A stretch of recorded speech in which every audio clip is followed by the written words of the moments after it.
रात का समय था। विक्रमनगर का राजा उग्रसेन अपने कक्ष में आराम की नींद सो रहा था कि तभी एक आहट से उसकी आंख खुल गई।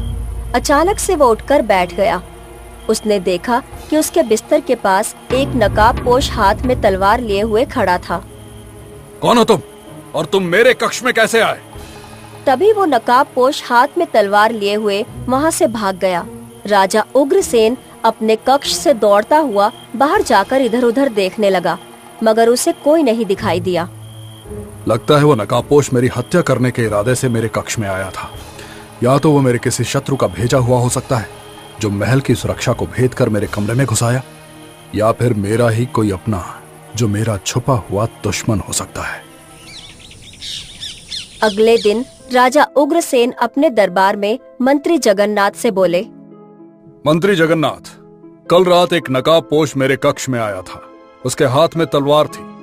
जैसे ही मेरी आंख खुली, अचानक वो कक्ष से बाहर भाग गया। मुझे लगता है वो मेरी हत्या करने के इरादे से मेरे कक्ष में घुसा था। ये सुनकर मंत्री जगन्नाथ बुरी तरह से चौंकता हुआ बोला, महाराज, महल की सुरक्षा तो इतनी मजबूत है कि कोई भी बाहर का सुरक्षा घेरा तोड़कर महल के अंदर प्रवेश नहीं कर सकता। आपके परिवार का ही कोई सदस्य हो सकता है। तुम सही कहते हो मंत्री, मेरे मन में भी यही विचार आया था। महाराज, कल मैं आपके सबसे छोटे पुत्र राजकुमार केशव को आपके कक्ष के आसपास टहलते हुए देखा था। ये सुनकर राजा उग्रसेन के चेहरे पर क्रोध झलकने लगा। वो तुरंत अपनी पत्नी रानी चंद्रिका के कक्ष में चला गया। क्या हुआ? आपके चेहरे पर ये क्रोध कैसा? राजा उग्रसेन अपनी पत्नी को सारी घटना बताते हुए बोला, मंत्री ने बताया कि केशव कल रात मेरे कक्ष के आसपास टहल रहा था। तो आप कहना क्या चाहते हैं कि जिस नकाबपोश को आपने देखा वो आपका पुत्र राजकुमार केशव है? हालात यही इशारा कर रहे हैं। वैसे भी मेरा सबसे छोटा पुत्र केशव किसी काम धाम का है नहीं। जब से वो पैदा हुआ है तब से वो मेरे लिए केवल मुसीबत ही बना रहा है। तभी वहाँ पर राजकुमार केशव के 2 बड़े भाई और राजा उग्रसेन के 2 बड़े बेटे राजकुमार अर्जुन और राजकुमार वीर वहाँ पर आ पहुँचे। पिताजी, मंत्री ने बताया कि कल आपके कक्ष में कोई तलवारबाज था। क्या उसने कहीं आपको नुकसान तो नहीं पहुंचाया? क्या आप जानते हैं वो कौन था? मेरे वीर पुत्रों, अगर मैंने उसे देखा होता तो वो अब तक जीवित नहीं होता। वो तो उसकी किस्मत अच्छी थी कि वो तुरंत कक्ष से बाहर भाग गया। आपको किस पर शक है पिताजी? मुझे शक नहीं बल्कि पूरा विश्वास है कि ये घटिया काम मेरे पुत्र राजकुमार केशव के अलावा और कोई नहीं कर सकता। जाओ, जाकर राजकुमार केशव को महल के राज दरबार में लेकर आओ। आज हम कोई कड़ा फैसला करके रहेंगे। इतना बोलकर राजा उग्रसेन गुस्से से कक्ष से बाहर निकल गया। इधर राजा उग्रसेन का छोटा बेटा महल के बगीचे में बैठा हुआ गहरी सोच में गुम था कि तभी उसके 2 बड़े भाई वहां आ पहुँचे। केशव, तुम यहाँ बैठे हो? पिताजी कितने गुस्से में हैं। उन्होंने तुम्हें तुरंत महल के राज दरबार में बुलाया है। आखिर पिताजी गुस्से में क्यों हैं? और उन्होंने मुझे ही क्यों बुलाया है?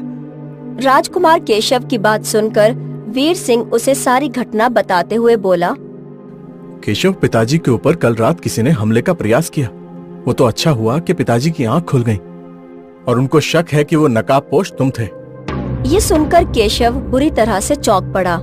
पिताजी मेरे बारे में ऐसा सोचते हैं? वो ऐसा बेवजह नहीं सोच रहे केशव। मंत्री जगन्नाथ ने उन्हें बताया कि कल रात पिताजी के कक्ष के आसपास उसने तुम्हें टहलते हुए देखा था। ये सच है कि मैं पिताजी के कक्ष में रात में गया था, परंतु मैं उन्हें केवल देखने के लिए गया था। देखने के लिए गया था से तुम्हारा क्या मतलब है? तुम सब तो जानते हो कि जब मैं छोटा था तब पिताजी मुझसे कितना प्रेम करते थे। मुझे आज भी याद है, वो मेरी हर इच्छा को पूरा करते थे। मगर कुछ वर्षों से पता नहीं क्यों अचानक पिताजी को मुझसे नफरत क्यों हो गई। वो मेरा चेहरा तक देखना पसंद नहीं करते, परंतु मेरे दिल में अपने पिता के लिए प्रेम कम नहीं हुआ। जब पिताजी रात में सो जाते हैं तो मैं अक्सर उनके कक्ष में जाकर घंटों उन्हें देखता रहता हूँ, और कल रात भी मैं वही करने के लिए गया था। वो सब तो मुझे नहीं पता केशव, परंतु तुम्हें अभी इसी समय राजमहल के दरबार में पहुंचना होगा। कुछ ही देर में केशव राजमहल के दरबार में अपने पिता राजा उग्रसेन के सामने खड़ा हुआ था। राजा उग्रसेन गुस्से से केशव से बोला, मुझे तुमसे ऐसी घटिया उम्मीद नहीं थी केशव कि तुम अपने ही पिता की हत्या का प्रयास करोगे। क्या तुम कल रात मेरे कक्ष के आसपास नहीं मंडरा रहे थे?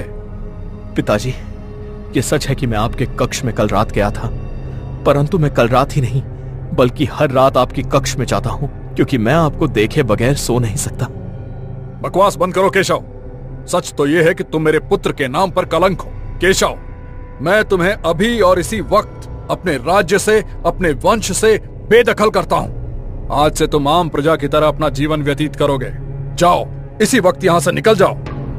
अपने पिता की बात सुनकर केशव की आंखों में आंसू आ गए और वो धीरे धीरे कदमों से राजमहल से बाहर निकल गया और राजमहल से बहुत दूर जाकर एक पेड़ के छाया में बैठकर रोते हुए अपने आप से बोला, ये तो बिल्कुल सही न्याय नहीं हुआ पिताजी। हर बार की तरह इस बार भी आपने मेरी बात पर विश्वास नहीं किया, परंतु मुझे इस बात का बिल्कुल भी अफसोस नहीं कि आपने मुझे राजमहल से बेदखल कर दिया। अफसोस तो मुझे इस बात का है कि आपने मुझे अपने वंश से ही बेदखल कर दिया, लेकिन मैं फिर भी आपके आदेश का पालन करूंगा। मैं आज से अपना जीवन आम इंसानों की तरह व्यतीत करूंगा। कुछ देर बाद केशव को भूख लगने लगी। मुझे तो बहुत तेजी से भूख लग रही है। अब मैं कोई राजकुमार तो नहीं हूँ। रोटी खाने के लिए मुझे अब मेहनत करनी पड़ेगी। राजकुमार केशव आम इंसानों के कपड़े पहनकर एक खेत में चला गया और खेत के मालिक से बोला, मैं दूसरे राज्य से आया हूँ, मुझे काम की तलाश है। खेत का मालिक केशव को बहुत गौर से देखते हुए बोला, तुम्हारी शक्ल तो महाराज के सबसे छोटे पुत्र से बहुत अधिक मिल रही है। तभी खेत के मालिक के बगल में खड़ा हुआ दूसरा व्यक्ति हंसते हुए बोला, क्या बात कर रहे हो? वो तो राजकुमार केशव हैं। वो भला तुम्हारे खेत में काम करने के लिए आएंगे? मूर्ख हो गए हो क्या? सही कह रहे हो तुम, मेरी ही बुद्धि मारी गई है। इतना बोलकर वो केशव से बोला, जाओ जाकर खेत में मिट्टी खोदने का काम करो। राजकुमार केशव पूरी मेहनत से सुबह से शाम तक खेत में मिट्टी खोदता रहा।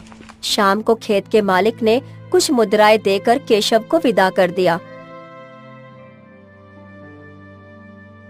मुद्राएं देखकर केशव अपने आप से बोला, ये तो केवल इतनी ही मुद्राएं हैं जिससे मैं केवल 2 रोटी खरीद सकता हूँ। अब मुझे पता लगा कि आम प्रजा कितनी मेहनत करके अपने लिए एक वक्त का भोजन जुटा पाती है। राजकुमार केशव 2 रोटी खरीदकर उसी पेड़ के पास आ पहुंचा जहां पर वो सुबह बैठा हुआ था।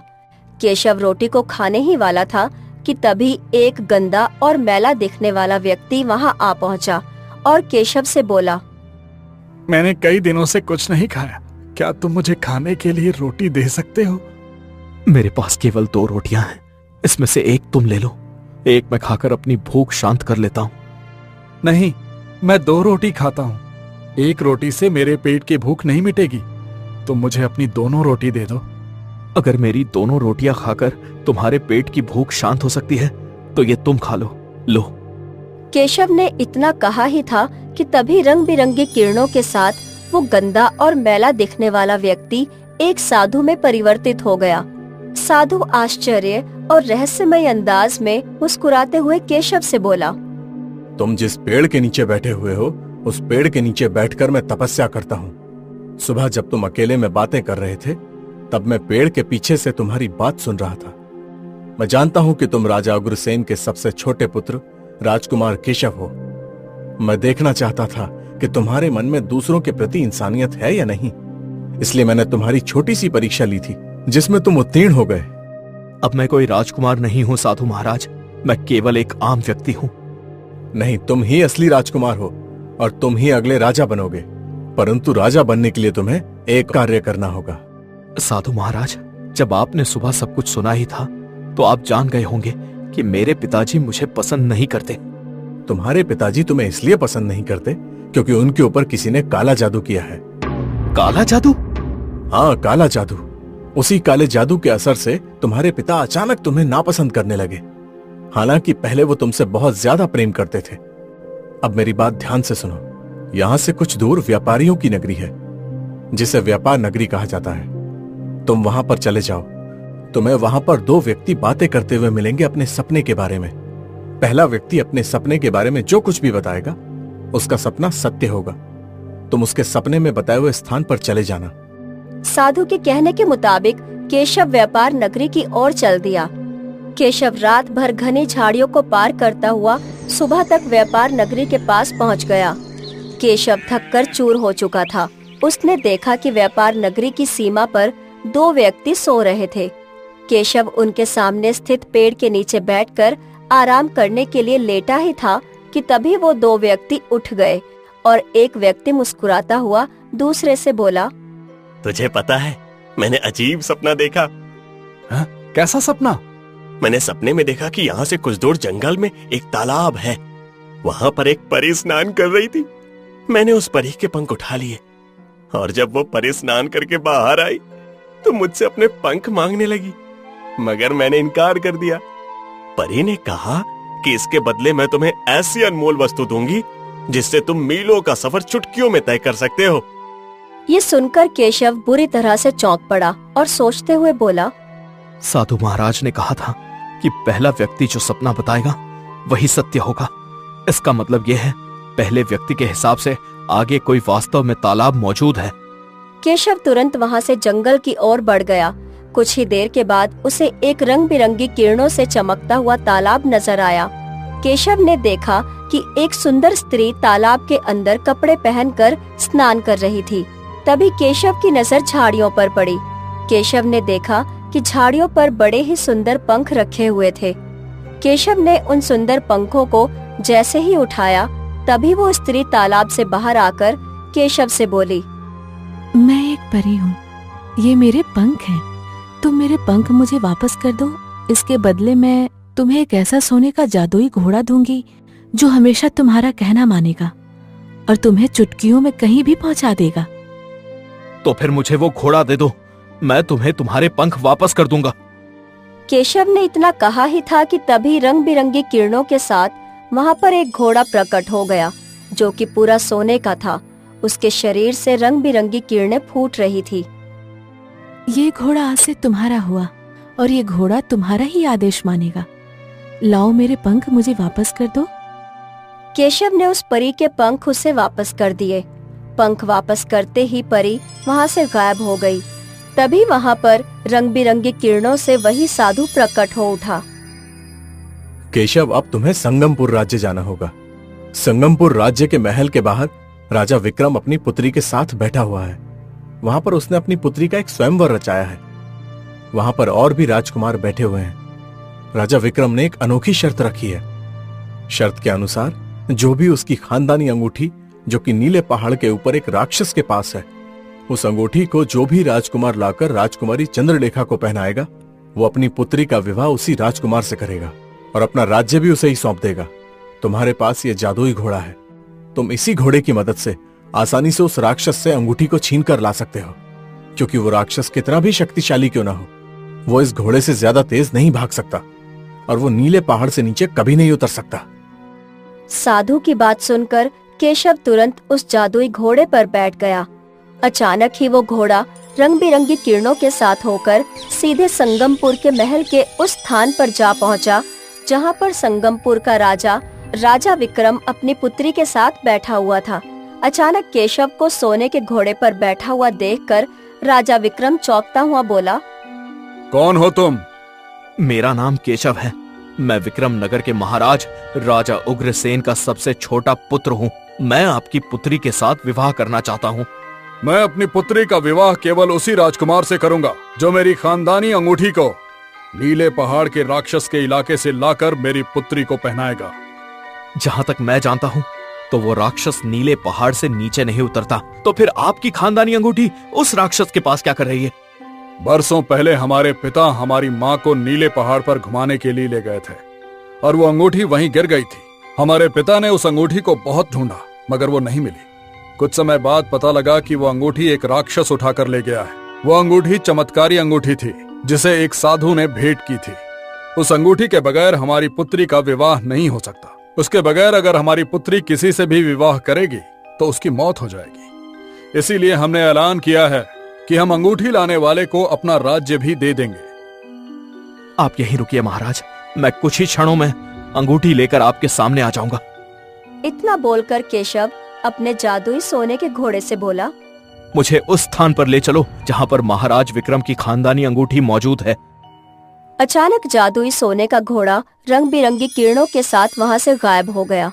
अगले ही पल केशव ने अपने घोड़े सहित स्वयं को नीले पहाड़ पर पाया, जहां पर अंगूठी एक चट्टान पर रखी हुई थी और एक राक्षस उस अंगूठी के पास बैठा हुआ था। केशव ने तुरंत उस अंगूठी को उठा लिया। अंगूठी को उठाते ही वो राक्षस केशव की ओर देखकर बोला, तेरी हिम्मत कैसे हुई इस अंगूठी को उठाने की? तेरा घोड़ा मुझसे अधिक तेज नहीं भाग सकता। मेरी रफ्तार का तुझे अंदाजा नहीं है। मगर अगले ही पल केशव रंग बिरंगी किरणों के साथ घोड़े सहित वहां से गायब हो गया और तुरंत राजा विक्रम के पास पहुंच गया। केशव के हाथ में सोने की अपनी खानदानी अंगूठी देखकर राजा विक्रम प्रसन्न होते हुए बोला, तुमने तो वो कारनामा कर दिखाया जो बड़े से बड़े वीर भी नहीं कर सके। चंद्रलेखा ने तुरंत वरमाला केशव के गले में डाल दी।